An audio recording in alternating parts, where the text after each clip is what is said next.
Hello, everyone. This is Adam Meister, the Bitcoin Meister, the Disrupt Meister. Welcome to the One Bitcoin Show. Today is October the 29th, 2020. Strong hand, long-term thinking. This is where the big boys play. Personal responsibility is the new counterculture. Buy and hold. Golden age of the 2020s. Bitcoin is the next Bitcoin apex predator, one day closer to an all-time high. I'm offended by selling. You can tell I'm excited because Charlie Lee is back on the show. Yes, he's been on before. We've got a history. We'll talk about the history. It's so awesome to have this OG here in the house. Hello, my elite friends. Hello, Charlie Lee. How you doing today? How's it going? You are very excited today. Oh man, I'm excited. I was excited when you were in the chat on my show, like in the middle of the night the other night. I see Charlie Lee's there. I'm like, gotta get him on the show. I was that excited. I was that wide awake in the middle of the night. But we're doing this in the day so everyone around the world can see it. Everyone, if you've got questions, do a super chat. Do a super chat to get my attention. Okay, let us just jump right into the big news here. Well, that night, the first thing you had to do was make sure it was really me, right? Yes, that was yes. There's all those imposters out there. I see Charlie Lee in the chat. I say, DM me, send me a DM on Twitter, and he did. So yeah, you got to be careful, people. Be careful. Charlie Lee. If you get an email from Charlie Lee, it might not be Charlie Lee. So be very careful out. There's all sorts of scams out there. But let's talk about the excitement that's going around the world.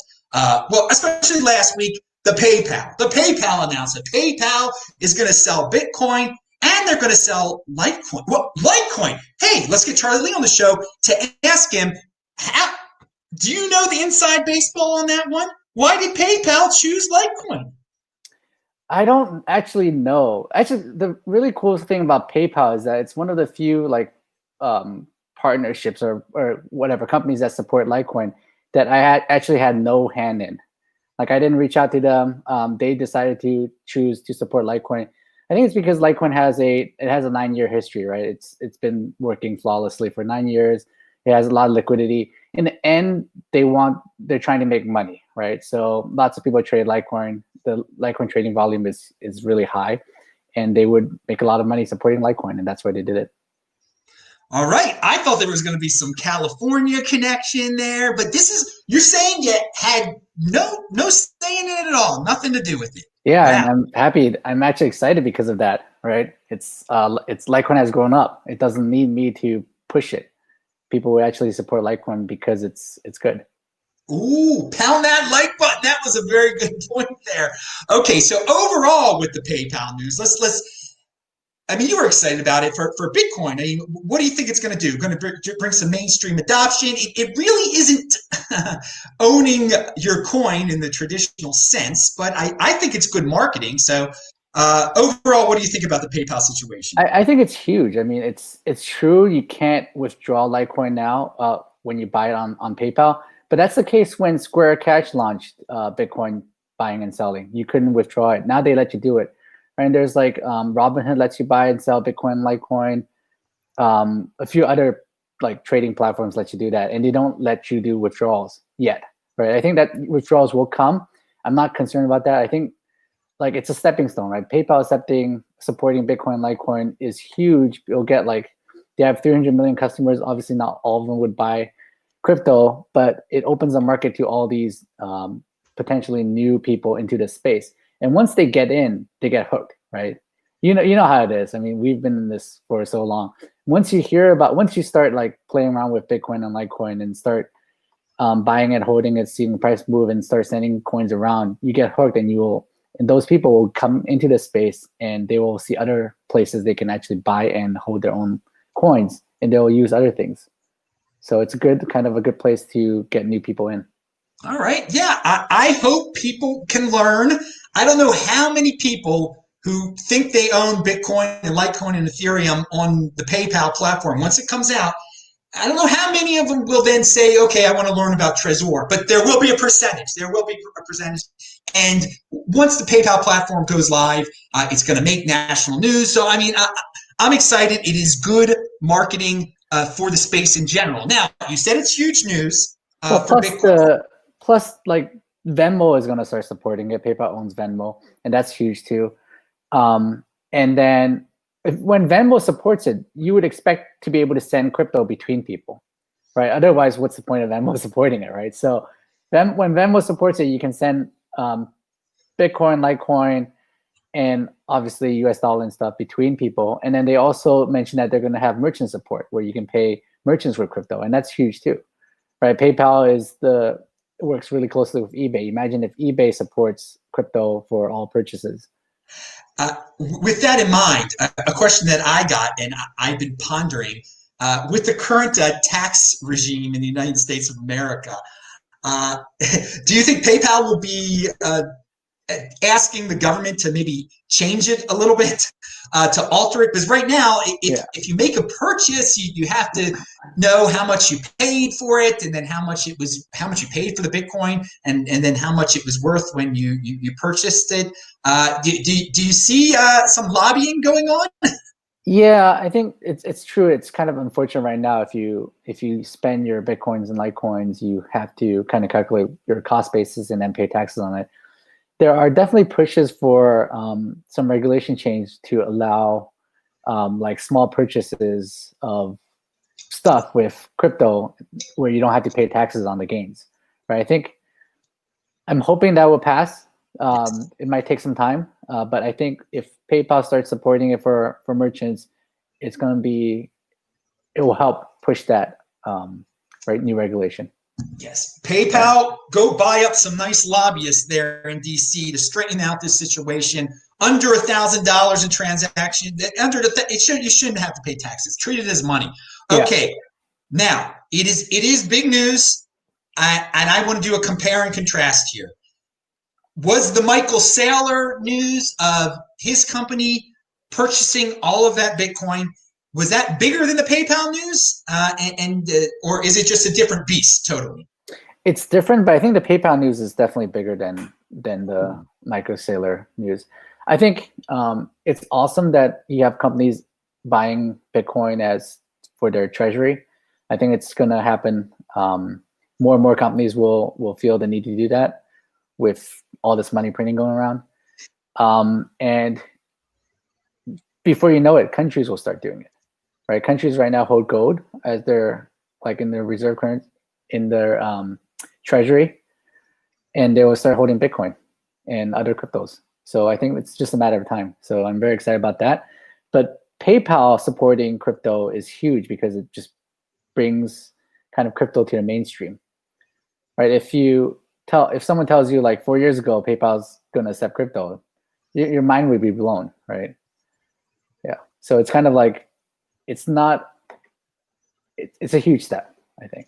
Yes. I would say, though, 4 or 5 years ago, someone told me these big corporations are going to be taking all of this Bitcoin off the market and making it as a treasury reserve asset. I would be very excited about that, too. So I just wonder what will, to break it down a little bit further, what will cause the biggest what will make the biggest difference for Bitcoin? Taking all that Bitcoin off the market, or having all these new people aware of Bitcoin? And that's what it boils down to. And it's a matter of opinion. I think they both will really help with the Bitcoin price, right? Because one is removing supply and one is adding demand. So I think they're both huge. And with the block rewards happening every 4 years, this is just going to get more and more crazy. Yeah, having hype, people. We're experiencing now that scarcity aspect of the halving. I believe we'll talk about that in a second. Now, I'm looking forward to the next halving in 3.5 years.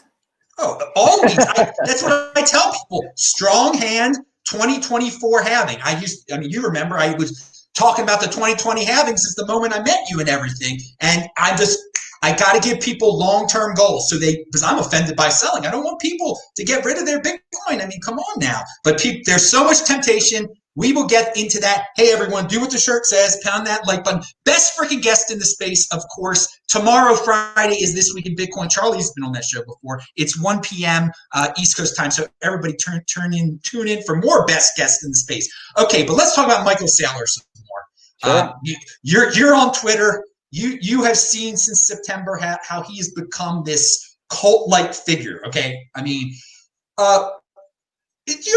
what's your take on Michael Saylor in the space? Is he the big representative of cryptocurrency right now? Are you pleased to see him all over the place? What's going on? He's pretty cool. I mean, I've watched like a lot of his interviews or listened to a lot of his interviews. He's really on target. I mean, everyone should go check out his interview, especially like the one, what Bitcoin did, Peter McCormick interview. That's really good. The two-parter. You guys should check it out. I think he really understands what brings value to Bitcoin and crypto, and I think his logic makes a lot of sense. And yeah, he's a good voice for crypto. Okay, every day, at one point I thought people were putting him too much on a pedestal, and then earlier this week he says how many Bitcoin he owns. I'm like, oh my god!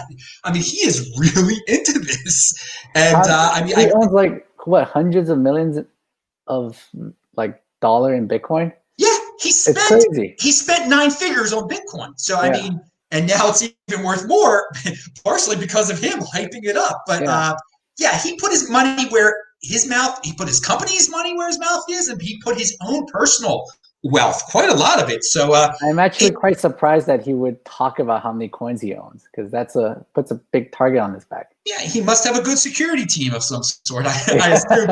I do. I also think that it's a sign. It's a great sign when a guy who is got to be close to being a billionaire is just saying, I did this. So there are going to be other billionaire types that are going to do similar things.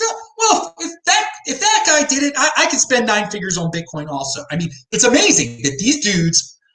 If we were back in 2017 to talk, if you and I were talking about this, some dude's going to spend 9 figures on Bitcoin. I mean, it's amazing. It's crazy because of the scarcity of the number of coins, right? Like we all know that not every millionaire can hold 1 Bitcoin, because there's only 21 million Bitcoins, and there are more than 21 million millionaires.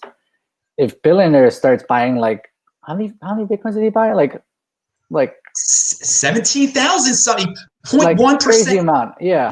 0.1% of all the Bitcoin almost 0.1%. Yeah, if billionaires start buying like hundreds of millions worth of Bitcoin, there won't be enough for the rest of us. So that's why you got to have a strong hand, people. Okay, let's get an update. People want to know, and you've been on shows recently talking about this, so I mean, you can spit it out real quick. What is up with this MimbleWimble on Litecoin? How soon? How popular? What's the deal? Insider info from Charlie. MimbleWimble on Litecoin. Sure, we're calling it MWEB now. MWEB stands for MimbleWimble extension block. I think MimbleWimble is kind of too nerdy of a phrase, of a term. So it's in testnet right now. We're testing, launching MWEB, basically MimbleWimble as extension blocks on Litecoin. So you can move coins between the main Litecoin main chain to the MimbleWimble extension block, back and forth, peg in and peg out. And then once you're on the extension block, everything uses MimbleWimble. It's more private and more fungible. It's going well. I'm excited for it to be activated probably sometime next year. All right, and it's a good selling point for Litecoin. There's going to be this privacy aspect to it. Are you getting any negative feedback? Any people worried about regulators or anything like that? Well, there's definitely a risk, right? People are worried about regulation, about exchanges delisting Litecoin because of something like this. But I've talked to quite a few exchanges, and they all seem pretty okay with this kind of upgrade. The nice thing about this soft fork is you don't have to kind of do anything, right? Exchanges don't have to support the extension block if they don't want to. So, and if exchanges only support the main chain, you can always peg out your coins back to the main chain or you can just send it straight from the MimbleWimble extension block straight to an exchange main chain address, and it just works. All right. Let's talk about something you were in the news for, I guess, a couple of months ago now, or I don't know if it's a couple of weeks. I've lost track of time. This INX thing. And do you stay in touch with what's going on over there, or you just leave it be? What do you mean by stay in touch? Because they just said there's news they're going to acquire Yeah. open finance. Okay, I mean, do you care? Is it because you're involved? I mean, explain to us what the INX thing is. I guess first. Well, they're building out a basically STO exchange, right? Building out a regulated exchange that will support crypto and also STOs. So STO is like the new thing, right? Like a regulated ICO, right? Just doing an ICO on the blockchain. So they themselves have done that, right? INX is letting people buy their STO, INX tokens, and the token will have profit sharing with whatever the exchange's money the exchange makes will get profit shared with token holders. So I think it's a pretty cool concept, and they're going to build out this exchange that will support their own token and other STO tokens. So right now they're doing a round of fundraising that way, and then they're using the funds to build out or finish building out the exchange, which will launch probably sometime late this year or early next year. And so you are an investor in this project. Yeah, I invested in a company a while back, like a few years ago. Yeah. So that's why I asked you, since you're like, yeah, it's a good investment. Things are going on. I mean, do you know about how they're acquiring this open finance company? Yeah, I heard about it. I don't know the details of it. Okay. Yeah, I think it's just the acquisition helps them with building out their product. So I just want to so you're pretty detached from the situation basically now. I mean, it's just you're an investor. You let it do. I'm an investor. I'm not working at the company or for the company. I mean, I've invested in tons of different Bitcoin crypto companies over the years. And this one just it made big news a few months ago. I didn't get any of the tokens for free or anything like that.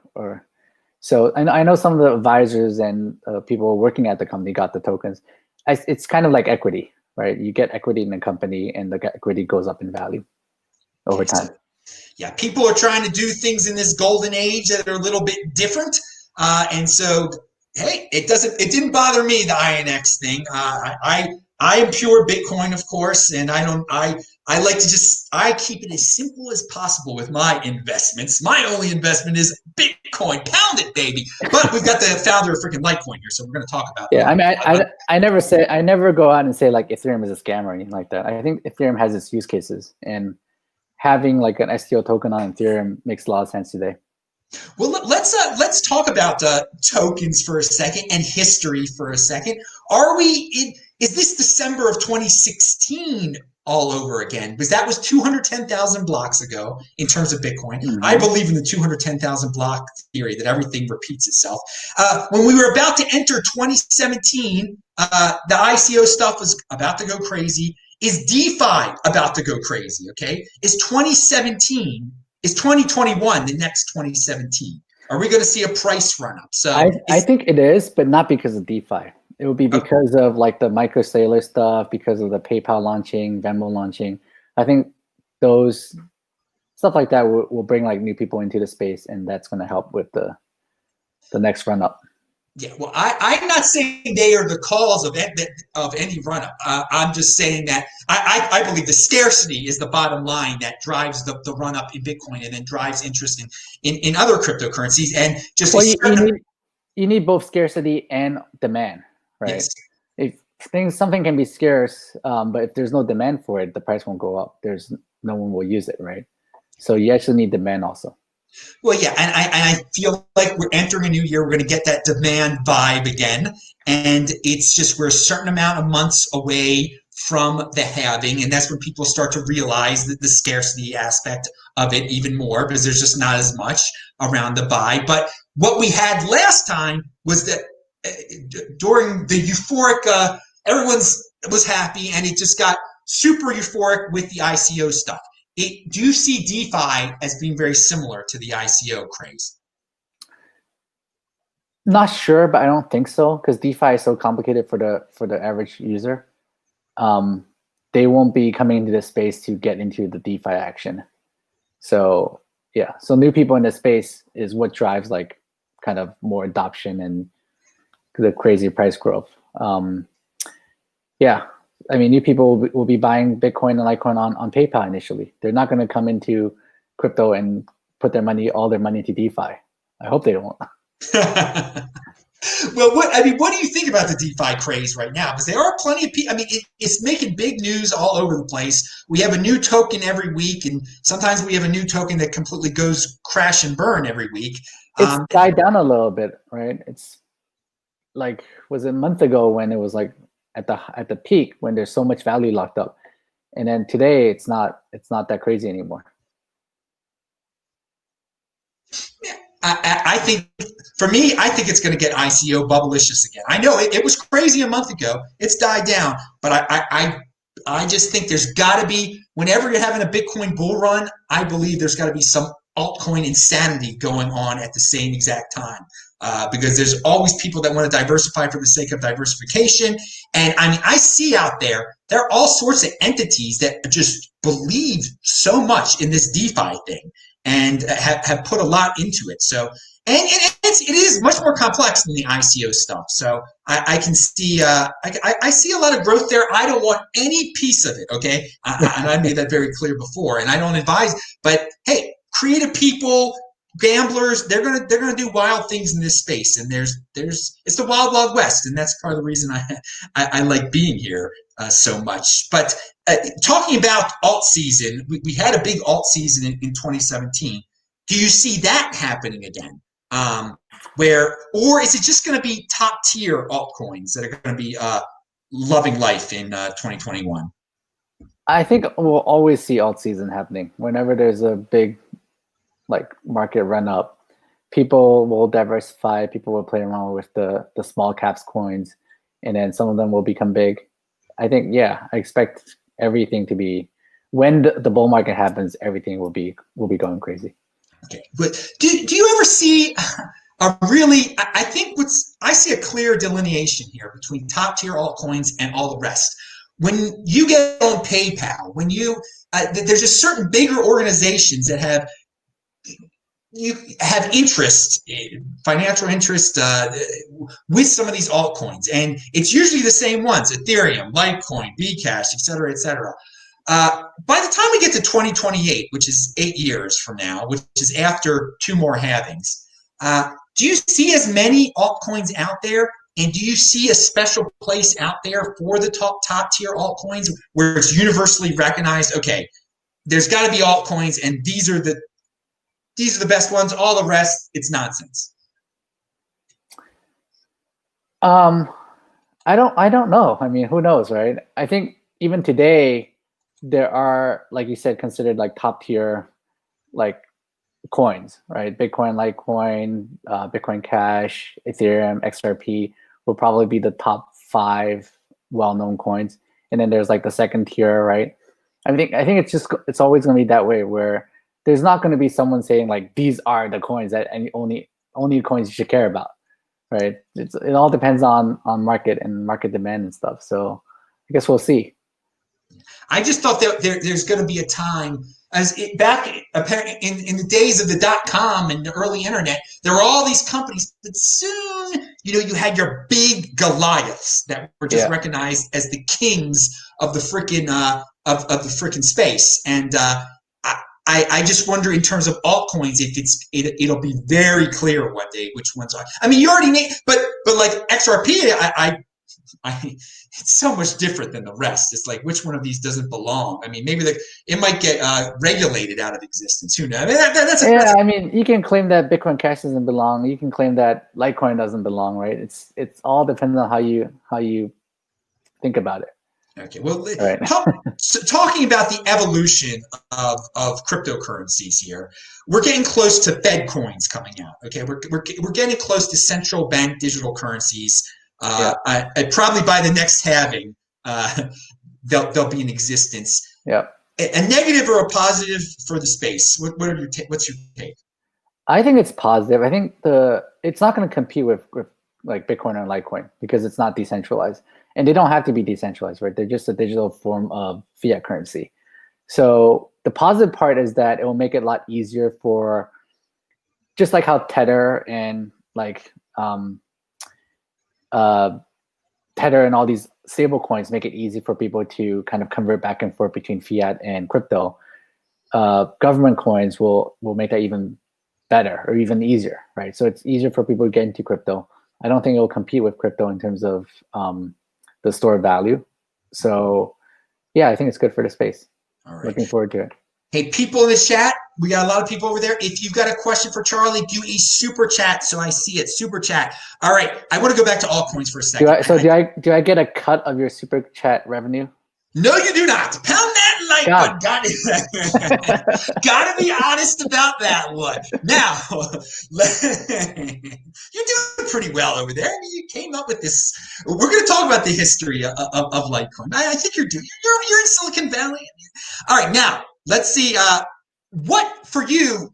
What makes an altcoin a top tier altcoin? I forgot to ask that. Is there something that you think clearly differentiates the altcoin, clearly defines the top tier? Liquidity, I think, is probably the first thing that comes to mind. That's kind of the first thing that that I was kind of working towards initially with Litecoin, right? Trying to get Litecoin on all the exchanges, getting people to, like, people trading it back and forth makes it very liquid. So it makes it very easy to move in without, like, you can buy a lot of Litecoins without moving the market. And I think that's very important. And for example, if a merchant wants to support the coin, they don't want to be the one moving the market, right? They don't want to have to sell some coins and actually see the price move because of that. So liquidity is very important. And yeah, a lot of it really separates the top tier from everyone else. Now, talking about the history of Litecoin for a second, you came up with the idea. I really never asked you, because now when people start an altcoin now, it's obvious, it's pretty obvious why they're starting an altcoin. I mean, the precedent has been set. They want to be the next Bitcoin. They want to make a lot of money. But when you're popular, man. When you started it, I mean, let's go back to the early teens here, in the primordial days of cryptocurrency. Why did you do it? Was it a science experiment? What did you think was going to become of it? So initially, the first thing that happened was someone wanted to start a coin called Fairbricks, which is a fork of Tenebricks. Tenebricks was a coin way back when. It doesn't exist now, but it's one of the coins that actually first used the script mining algorithm. And the problem with Tenebricks was that it had a 7 million coin pre-mine, right? So people didn't like the fact that the creator printed coins out of thin air for himself. So they wanted someone to help technically with creating a Fairbricks, which is a clone of Tenebricks without the pre-mine. So I helped do that, but Fairbricks didn't succeed because of some other issues.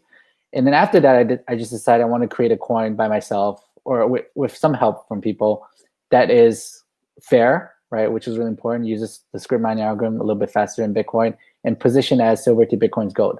And that was it. I didn't expect much out of it, and I just did it. It was pretty easy to do. Of course, you need to be technical to create coins at that time. But yeah, I just launched it and put it out there, and it became what it is today. Okay.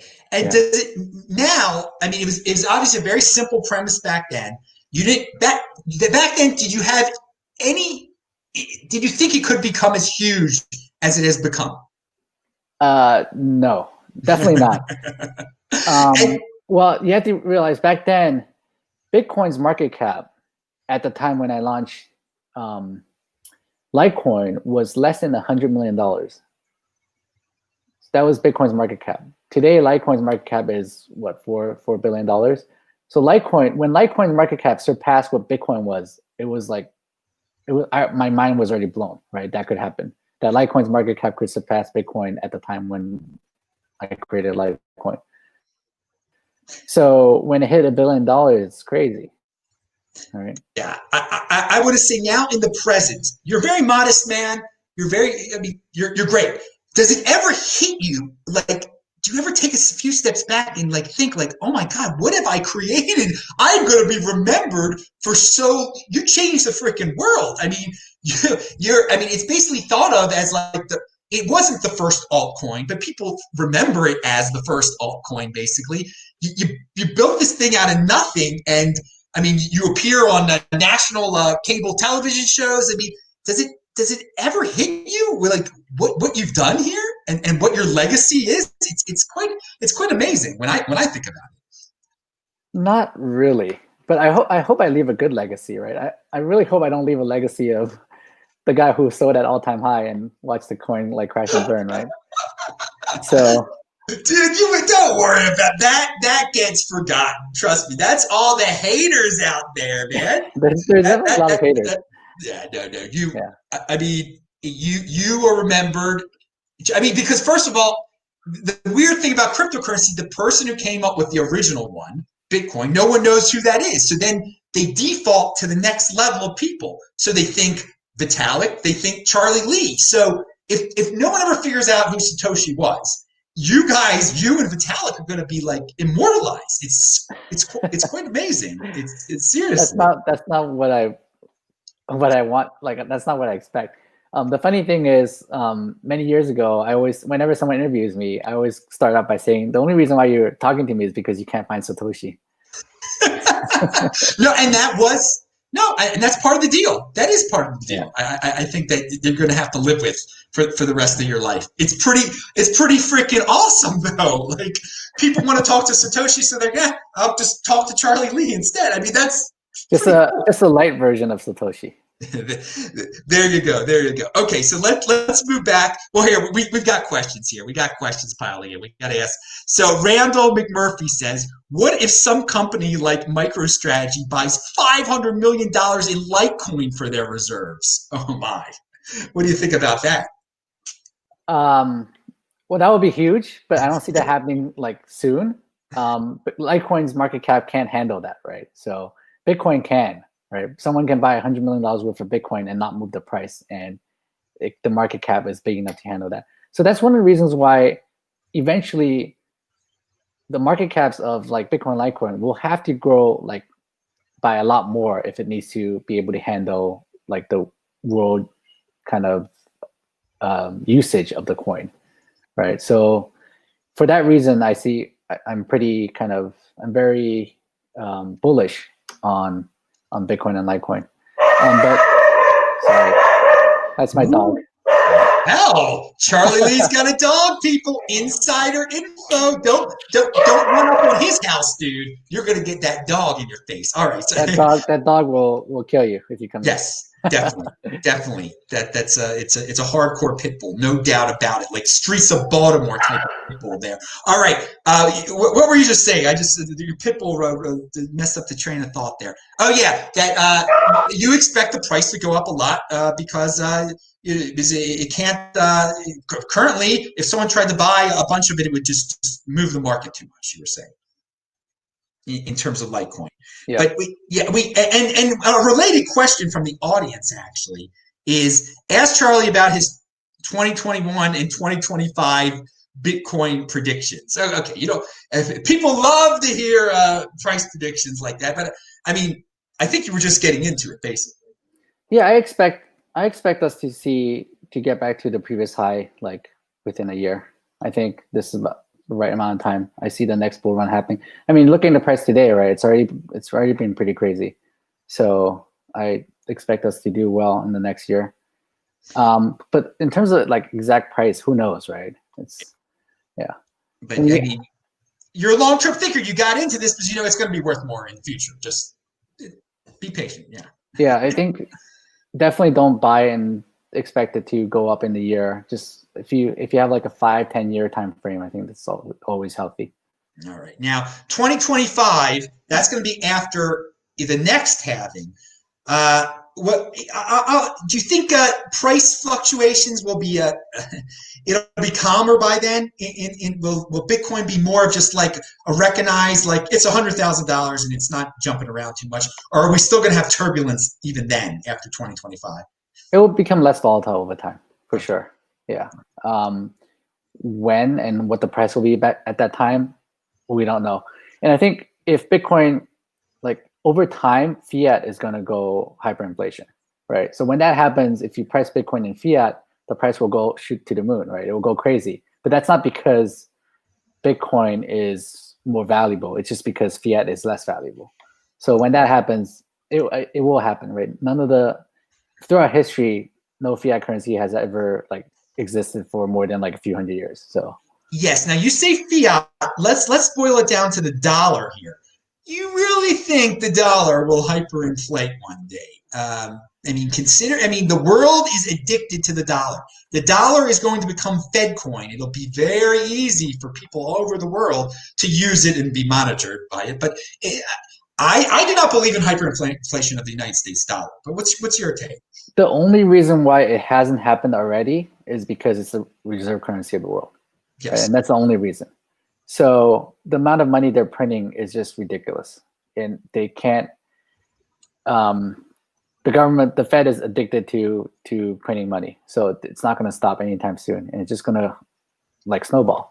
So I think it's just a matter of time, not if it's going to happen. But I don't see the United States dollar not being the world reserve currency. I don't think it will hyperinflate because I don't see why it will not remain the world reserve currency.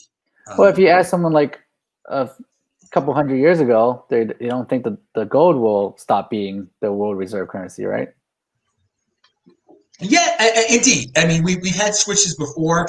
It just seems with all the technology out there, and just the way of yeah, I mean, it might not be our lifetime, which is okay. Like I don't want that to happen. Like if that happens, like things will go haywire, things will go crazy, right? Like it will be mass hysteria if the US dollar goes hyperinflation. I don't want that to happen, but I think eventually it will, and it might not be our lifetime. It probably won't be. I do like that you say it might not be in our life. That's a good point to make. I do not think it will be during your lifetime.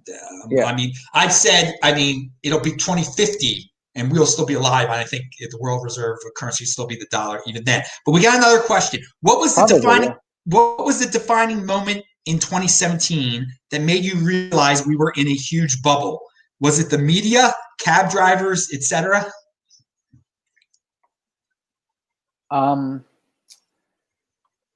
So the few bubbles I've seen, the price has always been like 5x the previous high, around that, right? So the previous high was like $1,000, the previous like high. So when it hit 5,000, I'm like, this is nuts already. This is like already 5 times the previous high. So when it went, I'm talking about Bitcoin price. When it went to like 10,000 and 20,000, it's already like really past what I thought the next high would be. So I knew we were in a bubble. I think we're going to correct. So I also made a tweet about it, right? Like prices, when it goes crazy, it will always correct. And so be careful, right? And that's what happened. How low it corrects, it's anyone's guess. But just from experience, it's actually corrected like 80%, which is, I think, what happened this time also. From the high. And by the way, what Charlie just described, going from 1,000 to 5,000 to 10,000, it happened so fast. Like we returned to 1,000 on January 1st, 2017. Okay. And then by October, it was 5,000. Then it was 10,000 by November. And then it was 20,000 by December. It was insane. So that was, it was only like less than a month of time when we're like at that point, that high, right? Yeah, I mean, this I've seen this happen like 4 times already. Right, I watched it go from $30 to $2, and went up to like 100 something, went back down to like 40, went up to 250, went back down to 100, and then went up to 1,000, went back down to 300. And then the rest you guys probably already know. Yes.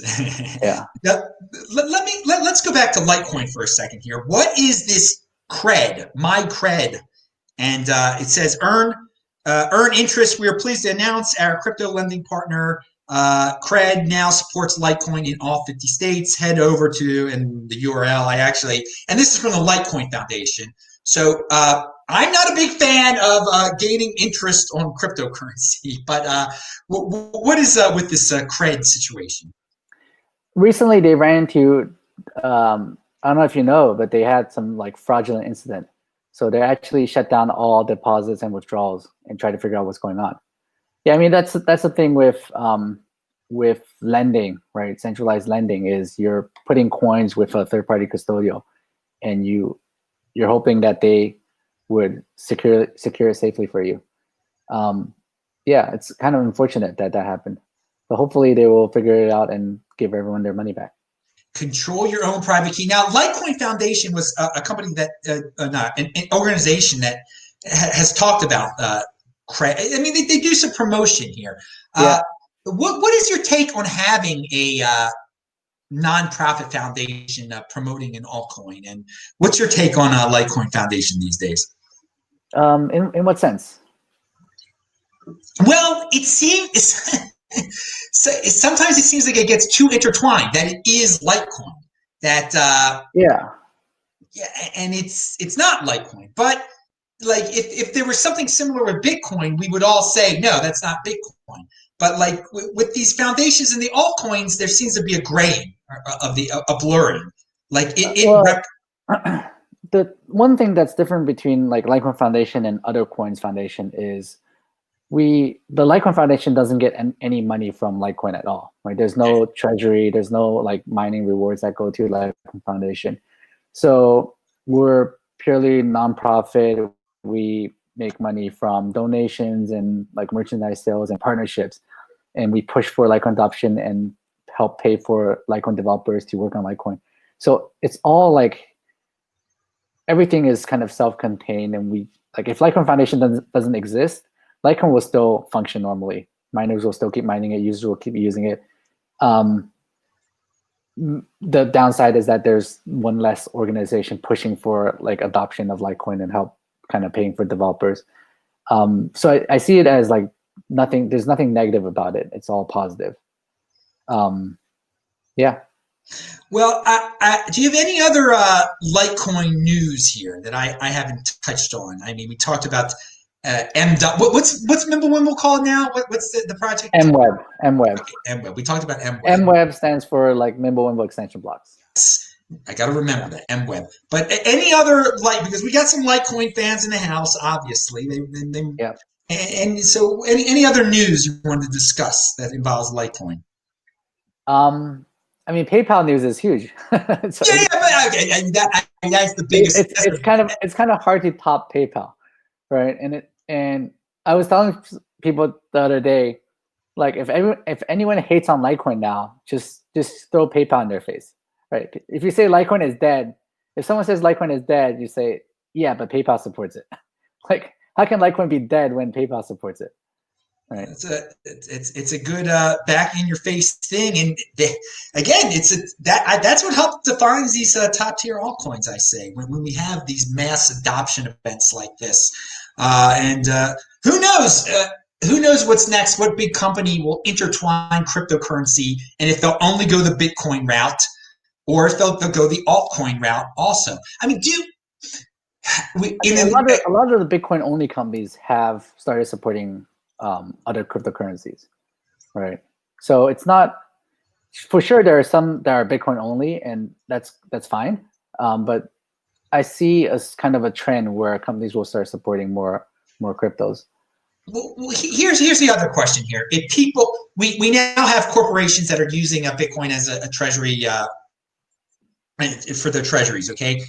And we had a question about what would happen if one bought Litecoin. Do you see though some of these companies starting to diversify once they realize it's cool to hold Bitcoin as a reserve asset? Do you see some of them diversifying? And then they pick up on, well, the silver to Bitcoin's gold thing. Your original idea comes back in a big marketing way. Do you see companies maybe diversifying their crypto holdings? I think eventually they will, right? So it's Bitcoin is definitely the king of the crypto right now, and they will definitely hold Bitcoin first. And then if they want to diversify their crypto holdings, they will buy some Litecoin, maybe Ethereum, maybe other coins. That will happen eventually. I'm pretty sure of it. But today, everything's they're just getting their toes wet, right? So Bitcoin is definitely the one to get. Like a company's not going to say, we like Litecoin better, we're just going to put all our money into Litecoin and skip over Bitcoin, right? So that's not going to happen. I don't expect that to happen. You just said it. No one's going to skip over Bitcoin. That's going to be their first entry into this. Yeah, it's the logical. It is the logical first step. And a lot of people, they think of you as like an altcoiner. They think of you as a Litecoiner. Okay, and of course you are a Bitcoiner. You value your wealth in Bitcoin. I mean, Bitcoin is the reserve cryptocurrency. Yeah. Right. You price everything in Bitcoin when you're in crypto, right? And that's fine. That's the reserve cryptocurrency. And so in the social media aspect of it, I mean, what do you think about the people? I call it the Bitcoin Inquisition. You are definitely a target of the Bitcoin Inquisition because you're clearly not pure enough. I mean, you create a Litecoin, so that X's you out there. But I mean, a lot can be learned from people who have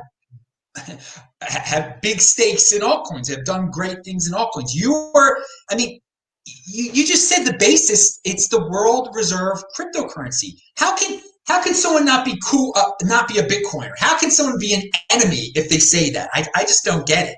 I don't get it at all. So what do you think about? There are definitely Bitcoin maximalists that are so crazy about being pure Bitcoin that they would hate on anything that's not Bitcoin. I mean, that's fine, but I don't see that kind of viewpoint compelling at all. Yeah. Well, I want to remind the people out there that you're a Bitcoiner, and that's the basis for all of this. And you're the guy who created Litecoin, and you love Litecoin, but you're very similar to me in a lot of ways. Because a lot of people out there consider me how hardcore I am with Bitcoin. I'll never own anything else but Bitcoin, et cetera, et cetera. But I mean, it's the same base. We understand the scarcity and the world reserve. You're not trying to make Litecoin the next Bitcoin. You know its place in the world and everything. Yeah, for sure. I think Bitcoin will stay as the king of cryptocurrencies, and that is perfectly fine. I think that's the way it is. All right, we talked about current events very quickly. The money printing. We'll end it with some discussion. There's a presidential election on Tuesday.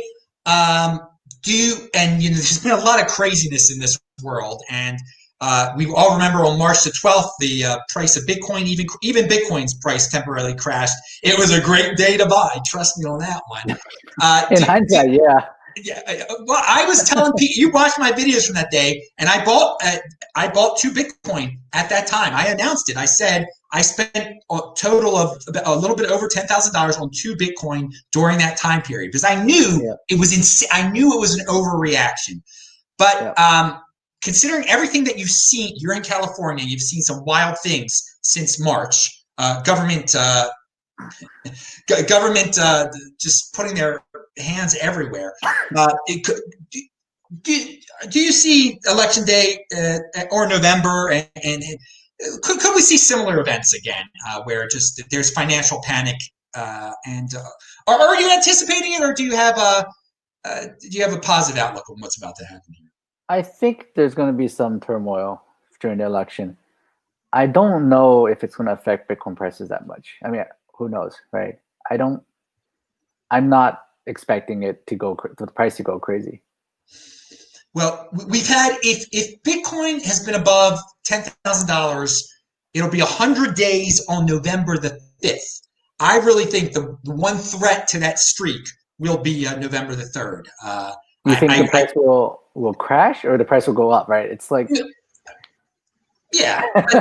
Well, I'm just saying, I'm not telling people it's going below $10,000 that day, but I think that's the last possible day that maybe in the history of Bitcoin that it could go below $10,000 is an election-related event that stems from November the 3rd. So I'm putting we will get through this, people, just like we got through the freaking March the 12th. That statement is so crazy to say that might be the last time it'll go below 10,000, because you and I have been in this space for a while. Yeah. Getting above 10,000 was crazy in the first place. Well, I mean, what do you think about the legitimacy of that statement? Do you see anything else that could bring it back below $10,000 besides some world-shaking event? The price moves a lot of times without any news, so it could correct, right? So right now we've been in a it's gone up quite a bit in the past few weeks. So if someone starts taking profit off the table, it could cause a kind of a cascading effect and cause it to crash back down for a while. So who knows? Like, you can't really predict that. Not because of any news, it can just do that because, well, even in a bull market, there are times when it crashes, right? So if it goes below $10,000 after the fact, people can say why it happened. But right now, you will never be able to explain why it would happen. Okay. All right. I say I'm just looking forward to making it through November, because I think after that and after everything's settled, and you're absolutely right too. There could be if there's some event that involves, again, the presidency, et cetera, Bitcoin could go to the moon. Everyone could all of a sudden realize, like, oh, I don't want to be in this fiat anymore. But yeah, usually these things, it seems, I mean, comparing it to March the 12th, it seems like it's more, people are just more panic. They seem more likely to panic in this day and age. But again, have a strong hand, people. But I think once we get through this November thing, or maybe through Inauguration Day, I don't see anything getting in Bitcoin returning to the 4-digit realm ever again. But let's be patient. Everything. All right. Charlie Lee, you've been awesome as usual. Do you have any closing remarks? Anything you want to share? Any current events? Any news? The floor is yours. We have covered a lot today. I mean, I was going a million miles a second, and I wanted to get it all in there. But do you have anything else to add? Not really. I think we covered like everything. I mean, I'm very excited about PayPal launching. I saw that Jeremy Allaire tweeted that he actually Bitcoin or crypto purchase turned on his account. So I think PayPal is rolling that out slowly. I'm looking forward to be able to buy some Litecoin on PayPal. And yes, I'm going to be buying some Litecoin on PayPal just to see if that works well. Yeah.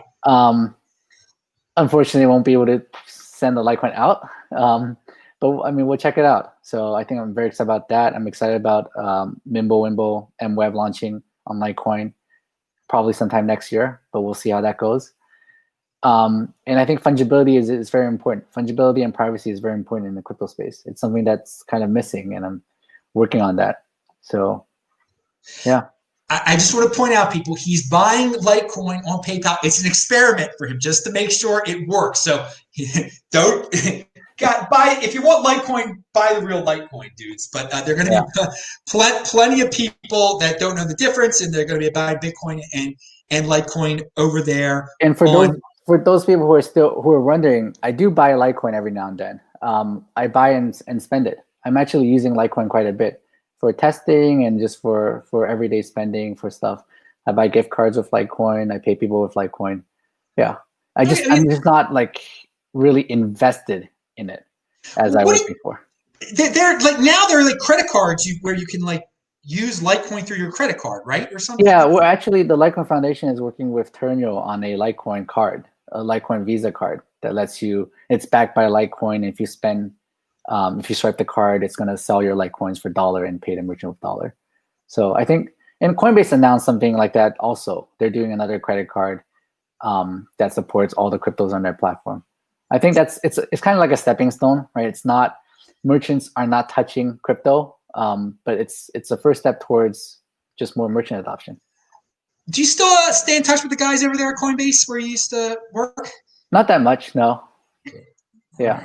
Yeah, there's some information there. And also, you do not, like, you were surprised by the PayPal news, and to this day, you do not know when it will be 100% live on PayPal. I don't. Actually, I knew about the PayPal news about a month or two before they announced it.